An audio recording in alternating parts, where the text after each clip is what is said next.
जय माँ काली।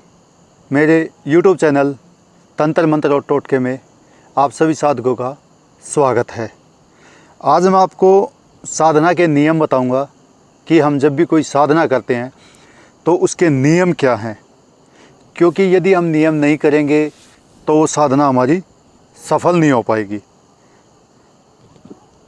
आज मैं साधकों को वो नियम बताऊंगा जिनके कारण उनकी साधना असफल होती है। कुछ साधकों को तंत्र के प्राथमिक नियम नहीं पता होते, नतीजा ये रहता है कि साधना सफल नहीं होती। तो साधना को सफल करने के लिए हमें क्या क्या नियम अपनाने चाहिए वो ज़रूर सुने और वीडियो को स्किप बिल्कुल ना करें। एक नियम भी आपको याद नहीं है, टूट गया, तो फिर वो साधना सफल नहीं होगी। तंत्र का पहला नियम है कि ये एक गुप्त विद्या है, इसलिए इसके बारे में आप केवल अपने गुरु के अलावा किसी और से बात ना करें, या आपको जो भी कोई अनुभूति होती है उसके बारे में ना बताएं, चाहे वो कोई भी हो, कुछ हो, सपने तक किसी को नहीं बताने चाहिए। ये फर्स्ट नियम है। दूसरा नियम है कि गुरु द्वारा दिए गए मंत्रों को ही सिद्ध करने की कोशिश करें। ये नहीं है कि कहीं से भी कोई मंत्र ले लिया और उसको सिद्ध करने बैठ गए, तो वो बहुत मुश्किल होते हैं। सिद्ध हो जाएंगे लेकिन उससे पहले आपको गुरु सिद्ध करना पड़ेगा। साधना काल में जितने भी साधना करनी है, जितने दिन साधना करनी है, उतने दिन ब्रह्मचार्य रखें।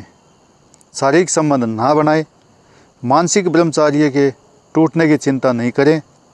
इस पर किसी का वश नहीं है, जैसे कि नाइट फॉल हो गया या कुछ और है, तो उससे डरने की कोई ज़रूरत नहीं है।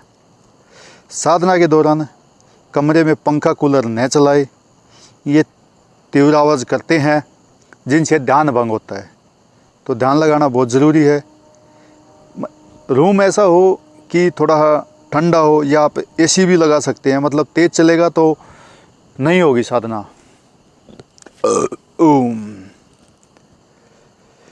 और अगला आपने क्या नियम करना है कि कमरे में आप बल्ब भी बंद करके रखें, क्योंकि पराशक्तियाँ सूक्ष्म होती हैं, इन्हें तीव्र प्रकाश में प्रत्यक्ष होने में दिक्कत होती है। तो जितना भी आपका कमरा बंद होगा, अंधेरा होगा, उतने ही शक्तियाँ जल्दी सिद्ध होंगी। जब से पहले जिसकी साधना कर रहे हो उसे संकल्प लेते समय जिस रूप में आप बुलाना चाहते हो, माँ के रूप में, बहन के रूप में, पत्नी के रूप में, या दोस्त के रूप में, या दास या रक्षक, जिस रूप में उसे रूप में प्रकट करेंगे उसका उल्लेख ज़रूर करना चाहिए, मतलब उसके बारे में बता दें, ताकि देवता को कोई दिक्कत ना हो, वो पहले दिन से आपको खुलकर अनुभूति करा सके। अगला नियम है जाप के समय ध्यान मंत्र पर रखे, कमरे में होने वाली उटाक पटाक से दूर रहे। कोई भी उग्र साधना करने से पहले रक्षा मंत्रों द्वारा अपने चारों ओर से घेरा खींच ले। मैं परी, अप्सरा, यक्ष, गंधर्व जिनकी साधना में कवच नहीं करवाऊंगा। किसी को कोई दिक्कत नहीं हुई, आप भी इन्हें बिना कवच के कर सकते हैं। ये सौम्य साधना है। घर से बाहर हमेशा कवच करके ही बैठना है। कवच किस चीज़ से करें? चाकू से करें, लोहे की कील से करें, पानी से करें आदि। अपने चारों ओर मंत्र पढ़ते हुए घेरा खींचे। इसमें क्या है कि साधना करने से पहले आपको सुरक्षा कवच बनाना आना चाहिए। यदि सुरक्षा कवच आपको नहीं आता तो आपको मुश्किल हो सकती है। जाप के बाद अपराधों के लिए अक्षमा ज़रूर मांगे।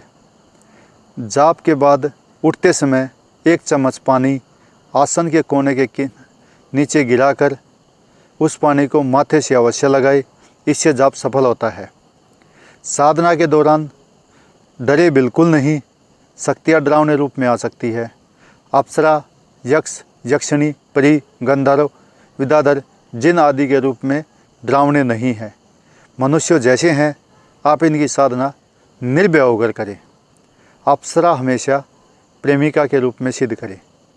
यक्षिणी जिस रूप में सिद्ध की जाती है उस रूप में थोड़ी दिक्कत रहती है, लेकिन ये उन्हें मारती नहीं है, डरावने रूप में भी नहीं दिखती। कुछ यक्षिणियाँ कोई भी कष्ट नहीं देती। आप निर्भय होकर इनकी साधना कर सकते हैं।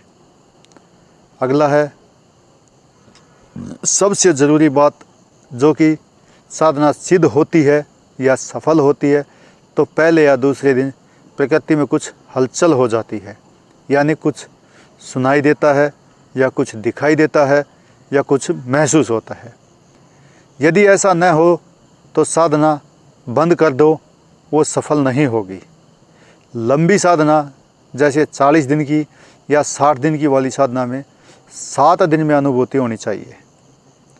साधना के लिए आप जिस कमरे का चुनाव करें उसमें साधना काल तक आपके सिवा कोई भी दूसरा प्रवेश नहीं करे। साधना काल में लगने वाली सूखी सामग्री का पूरा इंतजाम करके बैठें। फूल, फल, मिठाई हमेशा प्रतिदिन ताज़ा प्रयोग में करें।